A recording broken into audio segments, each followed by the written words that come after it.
This is the digital channel of the General Overseas Service of All India Radio. I am Manoj Mainkar, and in the next half hour, I'll bring to you news updates from India and around the world, awareness videos on coronavirus by Government of India, and a lot more. We'll begin with the news updates. It is indeed a great pleasure and a privilege to have with us retired Lieutenant Rita Gangwani.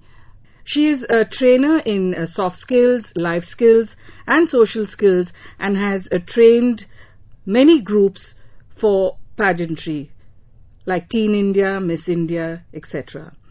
So we would like to start, madam, by asking you how you got into this field of soft skills and life skills. What is it that prompted you or made you enter this line? Field, yeah. Actually, when I was in the army, we had a special subject called OLQ, Officers Like Qualities, where we were taught the P's and Q's of the social world. So once I entered the civil world, I realized that a lot of people lacked those skills. And that's when the blue map came in my mind, that this is what I should carry forward and teach people. And then I started at a very, small level just to test it out on students, and I realized that it's being received very well. And we were going global, and etiquette and everything was becoming very important part of image building. So this is when I got into it, say about in 1982, long time back, I got into this trainings. And what according to you like soft skills, life skills and social skills, and what is their importance in our lives today? Soft skills, social skills and life skills are three different pillars of a good personality.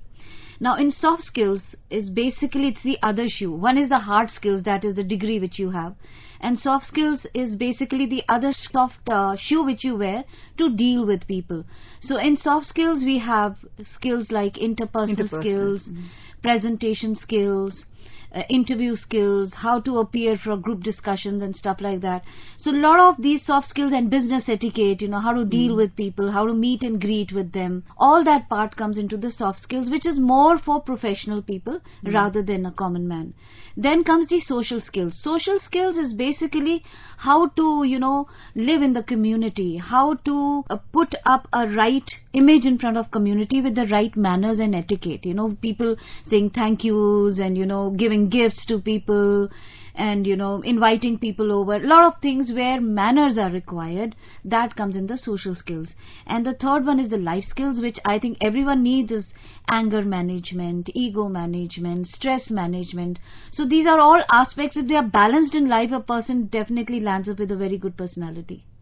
So basically you say that grooming is required to a certain extent because maybe these are all innate, but it has to be brought out in a person. Because we forget the right things at the right time. So one needs to be conscious, and grooming actually teaches you to be conscious of these. So you basically delve on the EQ of a person also. So it's the overall all-round development or the molding of a person into having all these skills. You've also trained many pageants like Teen India, Miss India. Do tell us something about.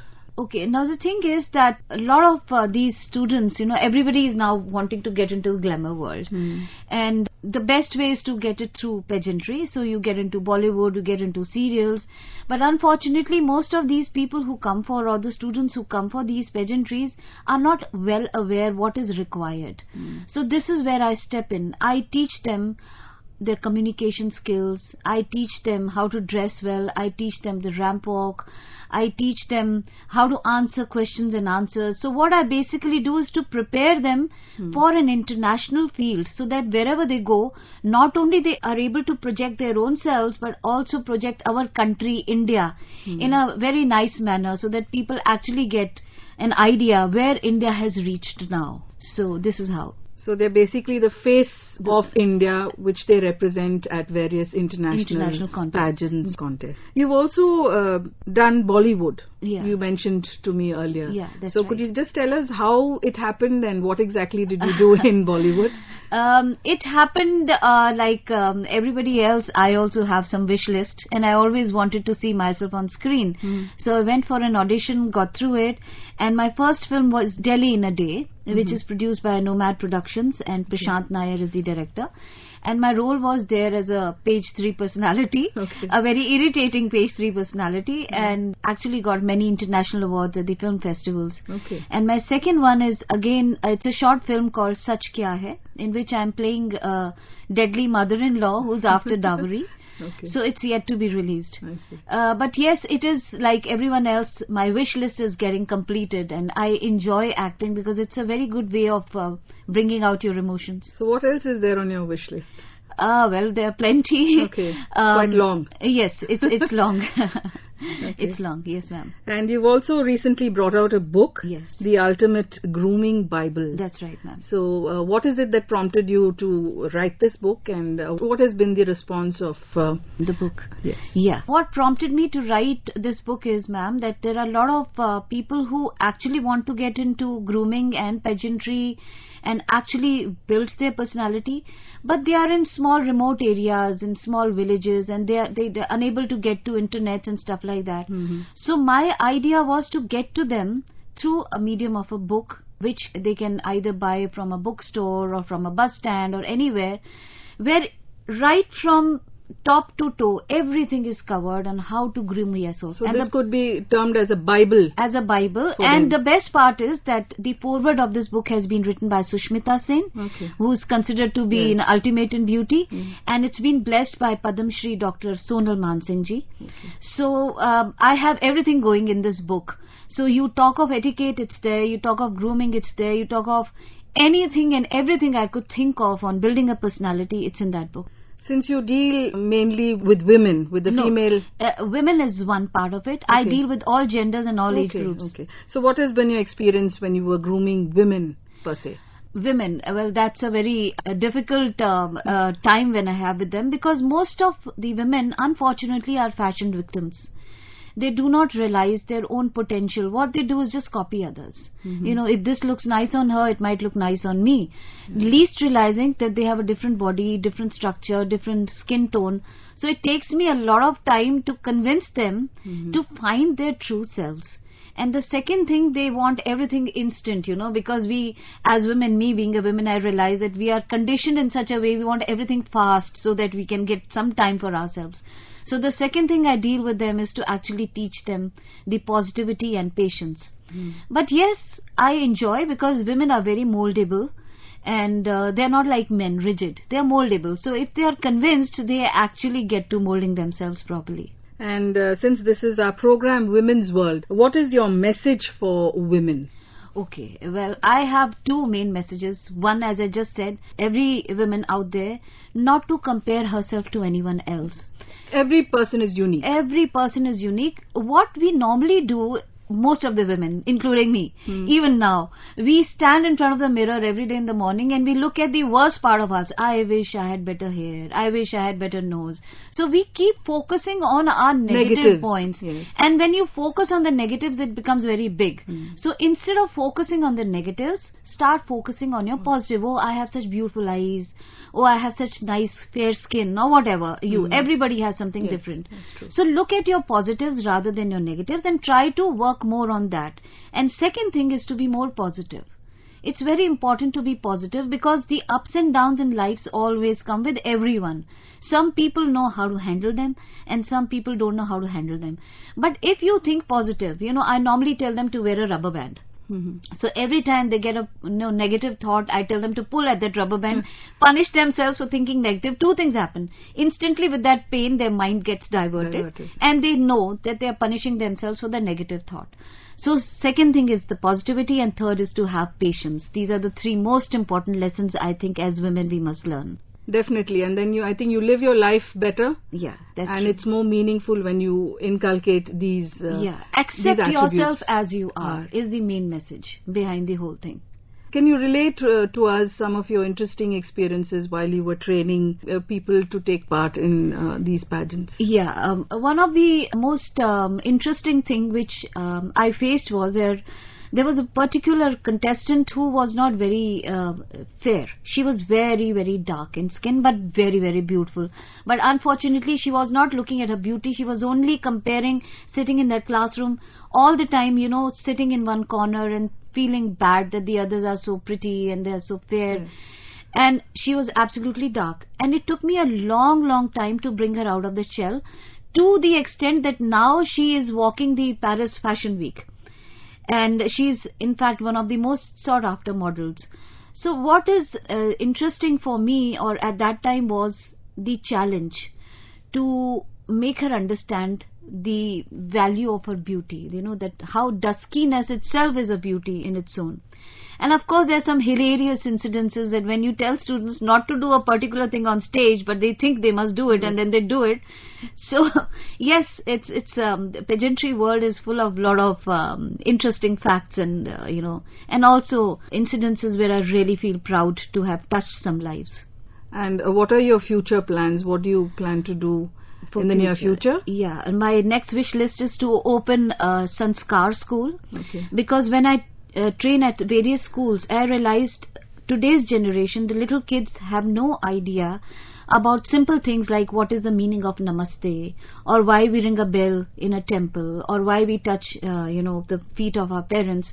They know it is to be done, but why it is to be done? What is the significance behind each? Why my mom wears a bindi, why she's wearing a Mangal Sutra, how many beads are in the Mangal Sutra, a lot of things. So what I want to do now is to open a school where I can teach them Indian cultures and sanskars in a very nice theatrical way, teaching them through stories, so that they realize how rich the Indian culture is. We are forgetting that. So that is my next aim, to make these present generation realize the value of Indian culture. I am very fond of the old classics, and one of my most favorite, which is actually something I sing in the classroom for my students, is प्यार बांटते चलो क्या हिंदू क्या मुसलमान हम सब हैं भाई भाई. So could we have you just hum Absolutely, this absolutely. song? प्यार बांटते चलो प्यार बांटते चलो क्या हिंदू क्या मुसलमान हम सब हैं भाई भाई प्यार बांटते चलो प्यार बांटते चलो. Great. I must say you have a very nice voice. Thank you, ma'am. Thank you so much for coming to our studios and sharing your journey. And it is an inspiration for all of us women, especially, to know how to deal with life skills, with soft skills and social skills to mold ourselves as better human beings. You are tuned to the General Overseas Service of All India Radio. We now bring you the commentary. India joins exclusive hypersonic club. It is scripted by Biman Basu, senior science commentator. India achieved the distinction of successfully launching an indigenously developed hypersonic technology demonstrator vehicle powered by a scramjet engine, which will serve as a critical building block for next-generation hypersonic cruise missiles. India's Defence and Research Development Organization DRDO, which had developed it, described it as a major technological breakthrough. The air-breathing scramjet engine was successfully flight tested at hypersonic speed within the atmosphere, meeting all technical parameters. The test also paves the way for development of many more critical technologies, materials and hypersonic vehicles. In the next phase, DRDO hopes to develop long-range hypersonic cruise missiles in the next 5 to 6 years. When a projectile reaches a speed faster than Mach 5, that is 5 times the speed of sound, it is said to travel at hypersonic speed. As of now, only the US, Russia and China comprise an extremely exclusive hypersonic club with the capability of developing hypersonic missiles. Now, India becomes the 4th member of that exclusive club. In the Indian test carried out from the Dr. APJ Abdul Kalam Island off the Odisha coast on the Bay of Bengal, the hypersonic cruise vehicle sustained its scramjet-powered flight path at a velocity of Mach 6 or for 22 to 24 seconds. The parameters of the launch and cruise vehicles were continuously monitored by multiple tracking radars, electro-optical systems and telemetry stations. A ship was also deployed in the Bay of Bengal to monitor the performance during the cruise phase of the hypersonic vehicle. All the performance parameters have indicated a resounding success of the mission. Although it is a big achievement, India still has to achieve sustained scramjet-powered hypersonic flight for a few minutes, which has been demonstrated by the US, Russia and China. In fact, the three countries are way ahead in the race to develop aerodynamically maneuverable hypersonic weapons that can defeat enemy missile defense systems. The Indian Armed Forces already have the ramjet-powered BrahMos supersonic cruise missile developed jointly with Russia, which fly at a speed of Mach 2.8. A ramjet is a form of air-breathing jet engine that uses the engine's forward motion to compress incoming air without an axial compressor or centrifugal compressor. A supersonic combustion ramjet or scramjet also relies on high vehicle speed to compress the incoming air forcefully before combustion.